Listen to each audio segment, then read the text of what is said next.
쉿! 엄마 아빠는 내 마음도 모르면서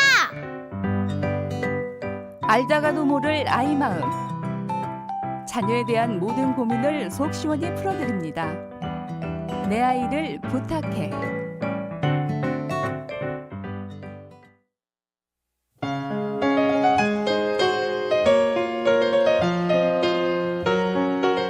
안녕하세요. 올해 6살 된 딸을 키우는 부모입니다. 저희 부부는 맞벌이 가정이라 아이가 태어난 후부터 할머니, 할아버지가 육아를 도와주시고 계십니다. 그런데 딸아이가 할머니, 할아버지 앞에서 점점 버릇이 없어지는 것 같아요. 밥을 잘 먹다가도 할머니, 할아버지가 계시면 과자를 달라고 떼를 부리거나 업어달라, 안아달라 요구도 많아지는데요. 이런 경우 어떻게 훈육해 가야 할까요? 내 아이를 부탁해서 알려주세요. 자녀에 대한 고민을 시원하게 풀어보는 시간입니다. 내 아이를 부탁해. 이 시간 함께 해주시는 순천자유대학교 유아교육학과 강석현 교수와 함께 이야기 나눠봅니다. 교수님 안녕하세요. 안녕하세요.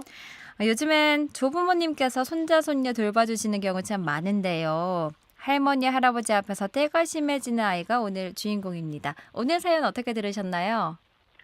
네, 할머니, 할아버지 앞에서 고집을 더 부리고 자기 하고 싶은 대로 행동하는 아이들은 아주 흔한 행동 증상입니다.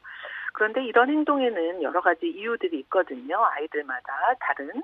그런데 그 부모님과 조부모님 간의 양육 태도에 차이가 있다거나 또 지나치게 조부모님께서 아주 아이에게 관대하게 해주신다거나 또 아이가 유난히 좀 관심 끌기를 하고 싶은 그런 행동의 이유들이 아마 그 배경이 되는 것 같습니다. 이 상황들을 어떻게 대처해가면 좋을지 오늘 함께 이야기 나눠볼 텐데요. 아무래도 엄마, 아빠, 할머니, 할아버지 이렇게 양육자가 2명씩 있는 거라 정확한 규칙이 없다면 아이는 혼란스러울 수 있을 것 같아요. 그렇습니다. 아무래도 서로 협력을 하기 때문에 힘이 덜 들 것 같지만 메시지의 전달이라든가 규칙이 중복되는 경우라든가 번복이 된다거나 하게 되면 아이는 혼란스러울 수밖에 없죠. 또 할머니, 할아버지와 부모님 사이의 규칙의 일관성이 부족하면 아이는 이 틈을 이용해서 자기가 원하는 대로 행동하려고 하거든요.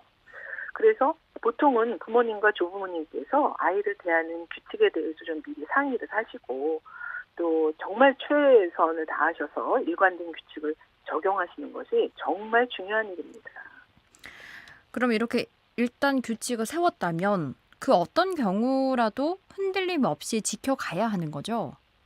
네, 조부모님들께서 아이를 귀하게 여기시고 가끔 아이의 요구를 쉽게 들어주시는 경향이 좀 있으시거든요. 이래서 아이들이 더 고집을 부리게 되는데 이때는 부모님들께서 아이에게 지나치게 관대하게 하면 오히려 그 아이에게 불리할 수 있다는 점을 잘 설명해 드려야 할 것 같아요. 그래서 아이가 규칙을 배우고 또 책임감을 느끼도록 도와주는 것이 정말 이 시기에 너무 중요하다. 이렇게 부모님들께 말씀을 드리고 또 역할 분담을 좀 명확히 하는 것이 좋겠습니다. 그래야 서로에게 기대도 좀 명확해지고요. 아이도 헷갈리지 않겠죠. 그래서 중요한 규칙은 부모님이 정하신다면 조부모님께서는 좀 일상적인 돌봄을 맡아주신다면은 좀 분명한 한계가 그어지지 않을까 싶습니다. 그렇군요. 그리고 또 자녀와도 또 충분한 대화를 통해서 규칙을 잘 지키도록 사전에 약속을 받아보는 건 어떨까요? 그렇죠. 할머니, 할아버지 앞에서 자기가 더 많이 자유를 누릴 수 있다고 느끼면요. 아이들은 그 상황을 최대한 활용하고 싶어 합니다. 그래서 조부모님 댁에 가기 전이나 혹은 조부모님께서 집으로 오신다고 하면 만나기 전에 아이하고 미리 약속을 정하시는 것이 아주 좋은 방식이에요. 그래서 구체적인 행동 계획을 미리 알려주는 겁니다. 오늘 할머니 집에 가면 또 혹은 할머니 오시면 장난감 놀고 난 후에 꼭 우리 주원이가 정리해야 해 라고 이렇게 미리 정해주시고 그 약속을 정말 의젓하게 잘 지켰다. 그러면 칭찬이나 작은 보상을 주어서 아주 긍정적인 경험을 하게 만들어주는 겁니다. 그렇군요. 또 때를 쓰는 이유 중에 하나가 아이가 관심을 끌기 위함이다라고 앞서서 언급을 해주셨는데요. 이 이야기도 조금 더 자세하게 들어볼까요?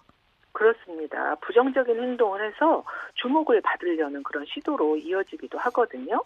이것은 정반대로 주목받고 싶어하는 욕구를 긍정적인 방식으로 충족시켜 주셔야 해요. 그래서 평상시 아이를 세심하게 관찰하시고 관심을 가지셔서 규칙을 잘 따르거나 아주 긍정적인 기대되는 행동을 했을 때 즉각적으로 칭찬을 해주시고 보상을 해주시는 거예요. 할머니 말씀 잘 듣고 장난감 스스로 정리하니까 너무 기특하다. 이렇게 해주시고요. 또 아이의 마음도 충분히 읽어주셔야 되겠죠. 왜냐하면 조부모님과의 관계 속에서 나는 좀 더 특별한 사랑을 받고 싶어. 이런 마음이 아이에게 드는 건 너무나도 당연하거든요. 그래서 조부모님과 보내는 시간을 특별하게 느끼기는 하지만 규칙은 잘 지켜야 된다는 설명을 조근조근 해주시면 아이들은 아주 의젓하게 들어줄 겁니다. 그리고 무엇보다도 조부모님께서 양육에 참여하실 때 부모님의 권위를 지켜주는 게 그렇게 중요하다면서요. 그렇죠. 조부모님께서 부모님의 지시를 반대되는 그 행동을 해주신다거나 그러면 아이들이 당연히 혼란스러워질 수밖에 없어요. 그래서 조부모님 앞에서도 부모님의 권위가 지켜져야 됩니다. 그래서 부모님께서 결정하신 규칙은 반드시 조부모님께서 존중해 주셔야 될 것 같아요. 그렇게 지지해 주시는 모습을 항상 보여주셔야 아이는 부모님의 말을 잘 따르게 됩니다. 그래서 부모님은 또 조부모님께 이렇게 양육을 지원해 주시고 물심양면 도와주시는 거에 대해서 충분히 감사함을 좀 표현해야 될 것 같아요. 그리고 교육에 대한 걱정들 또 이런 것들을 자연스럽게 대화를 통해서 구체적으로 논의를 해 가신다면 갈등을 좀 피할 수 있지 않을까 이런 생각이 듭니다. 네.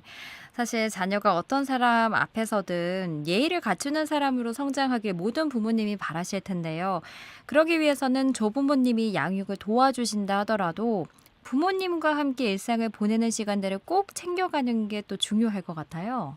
네, 맞벌이 부부들 많고요. 요즘은 뭐 주말 부부, 뭐 심지어는 학기말 부부도 있다고 합니다. 그래서 조부모님들께서 정말 많은 그 양육에 힘이 되어 주시는데요. 그런다 하더라도 아무리 바빠도 일상 중에 아이와 부모님께서 질 높은 대화 그리고 함께 충분한 놀이 시간을 만들어 가셔야 될 것 같아요. 아이의 성장은 부모님의 사랑과 관심 속에서 이루어집니다. 지금 부모님이 되신 우리 엄마, 아버님들께서도요. 그 조부모님들의 깊은 사랑과 관심으로 잘 자라셨을 거예요. 그래서 부모님들께 감사하는 마음 전하고 부모님들과의 관계도 돈독하게 하고 그리고 우리 가정을 도와주시는 것에 대해서 보람을 느끼실 수 있도록 그렇게 감사의 표현이 좀 이루어지면 하는 생각입니다. 네. 이렇게 오늘은 할머니, 할아버지 앞에만 가면 고집 부리기가 심해지는 아이를 어떻게 훈육하면 좋을지 이야기 나눠봤습니다. 오늘 이야기 잘 들었습니다. 고맙습니다. 네, 감사합니다. 지금까지 순천제일대학교 유아교육학과 강숙현 교수와 함께했습니다.